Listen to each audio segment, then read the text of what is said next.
এমন বেশ কিছু মানুষকে দেখবে যারা তোমার প্রতি অন্যায় হচ্ছে দেখে সামনাসামনি কোনো প্রতিবাদ করে না, তোমাকে আড়ালে এসে সমর্থন করে, তোমার ক্ষতকে সারিয়ে তোলার চেষ্টা করে এবং তোমার মন জেতার চেষ্টা করে। খোঁজ নিয়ে দেখবে যে সেই সমস্ত মানুষেরাই তোমাকে যারা অপমান করেছিল, তোমাকে যারা আঘাত করেছিল, যারা তোমার প্রতি অন্যায় করেছিল, সেই সমস্ত মানুষদের সঙ্গে হাত মেলাচ্ছে, তোমার বিরুদ্ধেই দু চারটে কথা বলছে এবং তাদের মন জয় করার চেষ্টা করছে। এই সমস্ত মানুষকে ভালোভাবে চিনে রাখবে, এদের থেকে একদম সাবধান।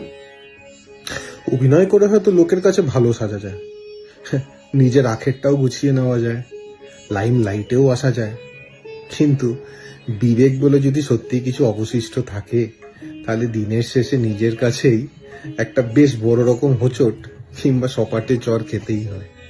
ভালো মানুষ সেজে অভিনয় করাটা যতটা সহজ, ভালো মানুষ হয়ে মানুষের পাশে থাকাটা ততটাও কঠিন নয়।